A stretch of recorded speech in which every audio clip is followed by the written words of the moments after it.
Bismillahirrahmanirrahim. Assalamu alaikum. Dear students, how are you? I hope so. You all are fine and very good. Today we will start chapter number 6, which is about heat and thermodynamics. So let's start with the exercise short questions.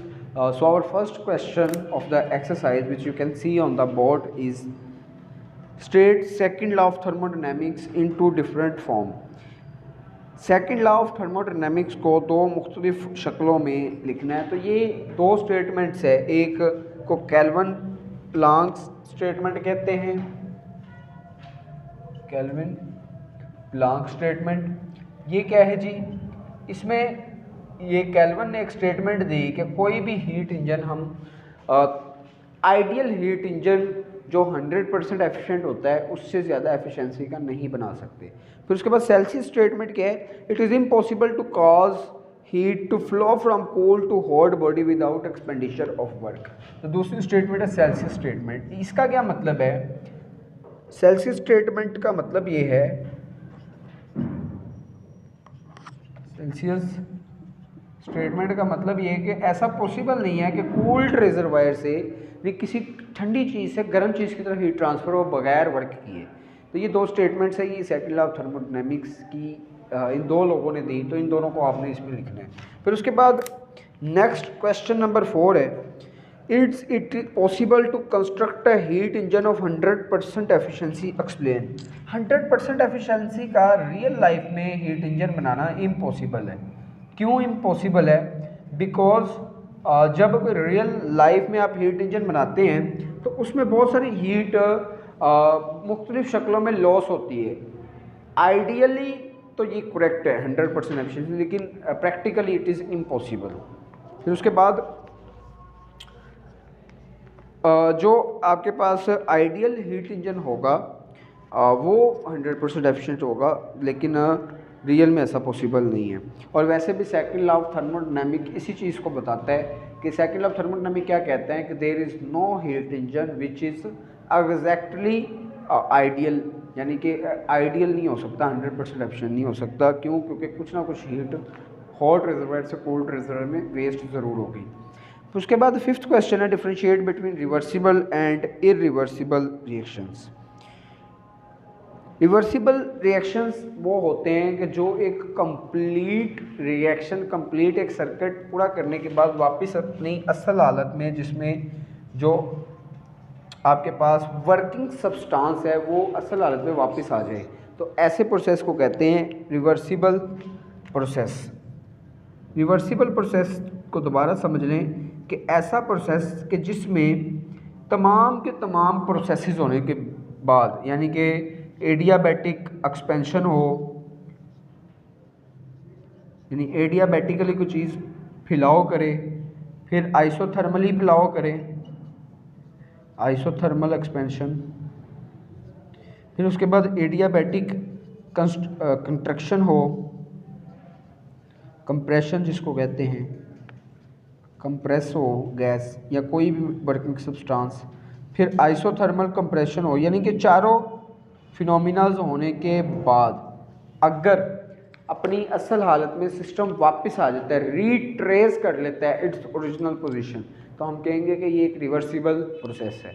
यानी कि एक, जैसे मिसाल के तौर पर एक bike का इंजन है, उसमें एक प्रोसेस हुआ, पहले गैस ने एक्सपेंड किया फिर वापस आई, तो ये पूरा एक प्रोसेस होने के बाद जो वर्किंग सब्सटेंस का इंजन के अंदर जो चीज़ें थी वो अपनी असल हालत में वापस आ गई, तो इसको हम कहेंगे रिवर्सिबल प्रोसेस है। इरिवर्सिबल प्रोसेस में क्या होता है कि गैस अपनी असल हालत में वापस, या कोई भी वर्किंग सब्सटेंस है, गैस है, लिक्विड है, अपनी असल हालत में वापस नहीं आता, बल्कि वो अपनी असल हालत को वेस्ट कर देता है और कुछ ना कुछ वो सिस्टम जो है डिस्टर्ब हो जाता है, यानी कि उसकी इंट्रोपी बढ़ जाती है। तो ऐसे सिस्टम को हम कहेंगे कि ये क्या है, एक इरिवर्सिबल प्रोसेस करने वाला सिस्टम है। फिर उसके बाद है जी, जैसे इसकी एग्जांपल में एक्सप्लोजन को धमाका होता है बहुत बड़ा, तो बहुत सारी एनर्जी वेस्ट हो जाती है, वापस असल हालत में तो वो चीज़ें उस तरह से नहीं आ सकती जो डैमेजेस होती हैं। फिर उसके बाद अगला क्वेश्चन है, why adiabatic is steeper than isotherm. Adiabatic नहीं बल्कि adiabat is steeper than isotherm explain. अच्छा, एडियाबैटिक प्रोसेस होता है कि जिसमें हीट का ट्रांसफ़र ज़ीरो हो, यानी हीट चेंज ज़ीरो हो। और आइसोथर्मल वो प्रोसेस होता है जिसमें टेम्परेचर कांस्टेंट रहे, टेम्परेचर चेंज ना हो।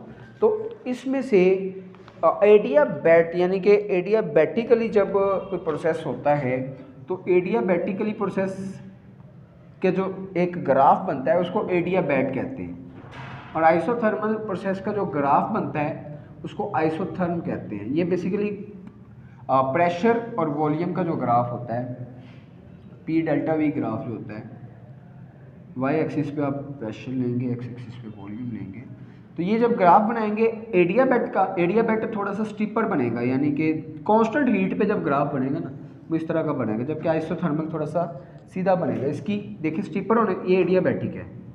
स्टीपर क्यों है इसकी वजह हमने बतानी है। स्टीपर समझ रहे हैं ना कि इसकी स्लोप ज़्यादा है, ज़्यादा स्लोपी बन रहा है, लेकिन ये आइसोथर्म जो है, आइसोथर्मल प्रोसेस का जो ग्राफ है ये आइसोथर्म कहलाता है, और ये ज़रा उसकी बजाय थोड़ा सा सीधा जा रहा है, यानी कि आसानी से नीचे उतर रहा है, ये सीधा नीचे उतर रहा है ज़्यादा स्पीड से।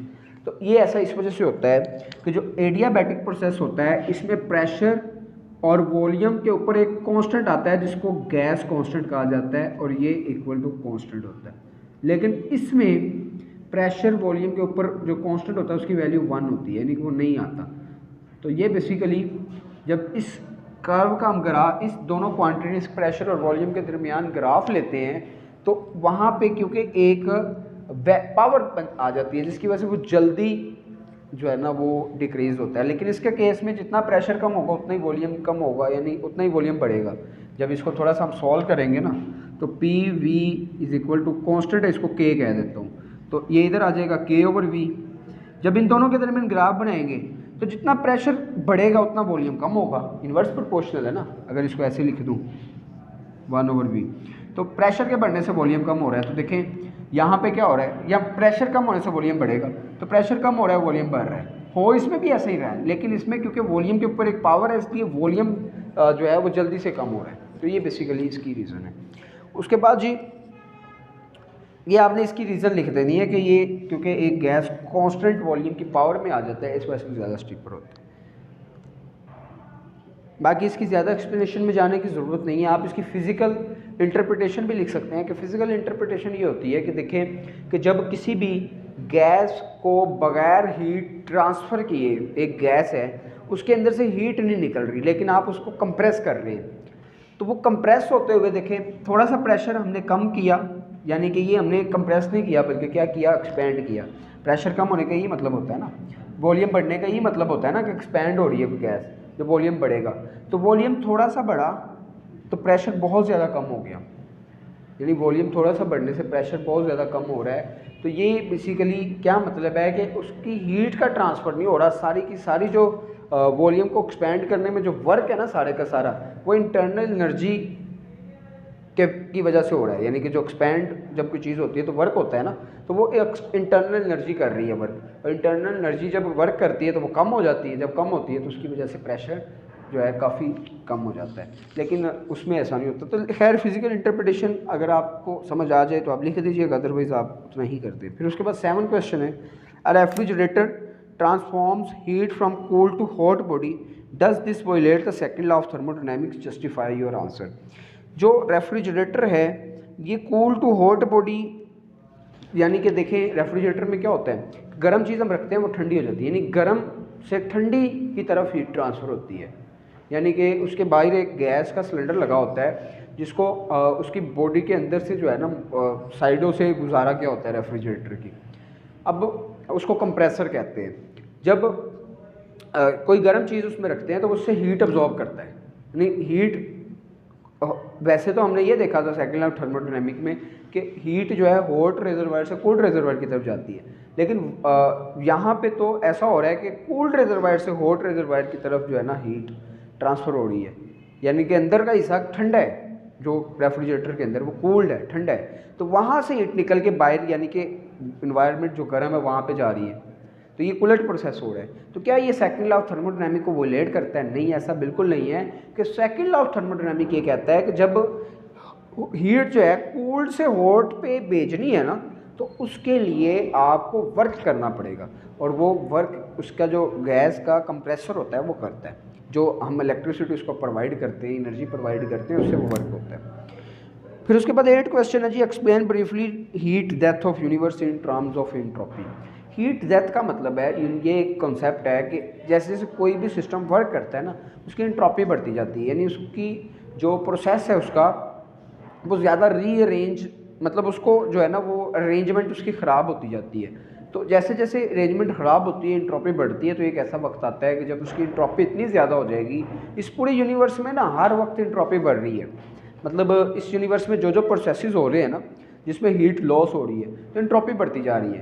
एंट्रोपी बढ़ने का एक मतलब ये भी होता है कि वो जो एनर्जी या जो हीट वर्क में चेंज होगी है ना, उसको दोबारा आप यूज़फुल एनर्जी में कन्वर्ट नहीं कर सकते। ये ऐसी है कि जैसे मिसाल के तौर पर मैं बोल रहा हूँ, ठीक है, अब मेरी एनर्जी जो है बॉडी की, ये वर्क में चेंज हो रही है, बोलने में, मूव करने में, लेकिन इस एनर्जी को मैं दोबारा से यूज़ करने के काबिल नहीं बना सकता, ये इन्वायरमेंट में ज़ाया हो गई है। लॉ ऑफ कंजर्वेशन एनर्जी ये कहता है कि energy can not be destroyed, can not be produced, created, but it changes its one form to another. तो ये यही एंट्रोपी एक्सप्लेन करती है कि ये चेंज हो गई है एक शक्ल से दूसरी शक्ल में, और अब यूनिवर्स की एंट्रोपी बढ़ गई है, एनर्जी डिस्ट्रॉय नहीं हुई, एंट्रोपी बढ़ गई, यानी कि यूज़फुल एनर्जी कम हो गई। चीज़ें जो है ना ये ऐसी है कि जैसे एक कोई आपके पास डिब्बा है, उसमें कुछ 100 बॉल्स पड़े हुए हैं, एक तरफ रेड बॉल्स पड़े हैं, एक तरफ ग्रीन बॉल्स पड़े हैं, ठीक है, रेड और ग्रीन। अब अरेंज हुए हैं, रेड एक साइड पे पड़े हैं, ग्रीन एक साइड पे पड़े हैं। अब आप उसको क्या करते हैं, उसको एक बॉल को पकड़ते हैं, मिक्स कर देते हैं सबको आपस में। अब वो क्या हुए हैं, वो मिक्स हो गए हैं ना, ग्रीन रेड की जगह में। अब कोई समझ नहीं आ रही कौन सा कहाँ पड़ा है, इधर कितने उधर कितने। तो इसका क्या नुकसान हुआ कि वो रीअरेंजमेंट उसकी अरेंजमेंट डिस्टर्ब हो गई। इसी को कहते हैं एंट्रोपी बढ़ना, ठीक है। अब वो जो ऐसे ही एनर्जी जो है ना इन्वायरमेंट में, ये जब जैसे जैसे ये इसकी अरेंजमेंट डिस्टर्ब हो रही है ना, उसी को एंट्रोपी इंक्रीज कहते हैं। जब एंट्रोपी बढ़ती है, एक वक्त ऐसा आएगा कि इस यूनिवर्स की सारी जो एनर्जी है वो वर्क में कन्वर्ट हो जाएगी और यूज़फुल एनर्जी बाकी नहीं बचेगी, उसको कहते हैं हीट डेथ। और वो यूनिवर्स की आखिरी जो है वो स्टेज होगी। उसके बाद क्योंकि एनर्जी नहीं बचेगी और सारी की सारी एंट्रोपी इतनी बढ़ जाएगी कि यूनिवर्स ख़त्म हो जाएगा। तो ये बेसिकली हीट डेथ का मतलब। फिर उसके बाद जी लास्ट क्वेश्चन इस एक्सरसाइज का जो स्मार्ट सिलेबस के according, question number 12, what is work done by a gas on a gas calculate. यानी बाय अ गैस वर्क का क्या मतलब है और ऑन अ गैस वर्क का क्या मतलब है। तो देखिए जी क्वेश्चन नंबर 12 है जी ये। तो जब वर्क बाय अ गैस का मतलब है कि ये एक सिलेंडर है, इसमें गैस पड़ी हुई है, ठीक है जी। तो बाय अ गैस का मतलब है कि एक्सपैंड होगी गैस, यानी कि ये एक्सपैंड होती है अगर फैलती है, यानी कि बाहर वर्क कर रही है, बाय अ गैस वर्क कर रही है। तो इस केस में क्या होगा, वॉल्यूम डेल्टा वी जो है इंक्रीज होगा जब ये बाय अ गैस होगा। तो ये P is equal W is equal to P delta V होता है। तो ये जब इंक्रीज होगा डेल्टा वी, तो ये क्या आएगा, पॉजिटिव, यानी वर्क बढ़ हो रहा है, गैस जब करेगी वर्क तो पॉजिटिव आएगा। लेकिन जब ऑन अ गैस होगा वर्क, यानी कि ये वर्क बाय द गैस के केस में है, वर्क बाय द गैस। लेकिन जब वर्क ऑन द गैस होगा तो डेल्टा वी क्या होगा, डिक्रीज। इसको बाहर से वर्क मिल रहा है ना, ये डिक्रीजिंग होगा, वॉल्यूम डिक्रीज होगा गैस का। जब वॉल्यूम डिक्रीज होगा पी डेल्टा वी क्या आएगा, नेगेटिव, जो कि वर्क होता है। तो जब बाय ऑन द गैस होगा, वर्क ऑन द गैस, तो ये क्या आएगा, नेगेटिव वैल्यू आएगी वर्क की। तो ये बेसिकली आपके पास कुछ क्वेश्चंस थे कि जो इस चैप्टर के एक्सरसाइज के स्मार्ट सिलेबस के अकॉर्डिंग चैप्टर्स थे। कंस्ट्रक्टिव रिस्पांस क्वेश्चन इंशाल्लाह हम नेक्स्ट पार्ट में डिस्कस करेंगे। यहाँ तक अगर आपका कोई भी क्वेश्चन हो आप पूछ सकते हैं, और ये साथ साथ आपको इसके आंसर्स भी मिले होंगे, आप इनको नोट कर लें। और यही अगर आप बोर्ड के पेपर में लिखाएंगे तो आपके जो है ये 2 मार्क्स शॉर्ट क्वेश्चन पे क्लियर हो जाएंगे। Thank you so much, we will meet in the next video. अल्लाह हाफिज़।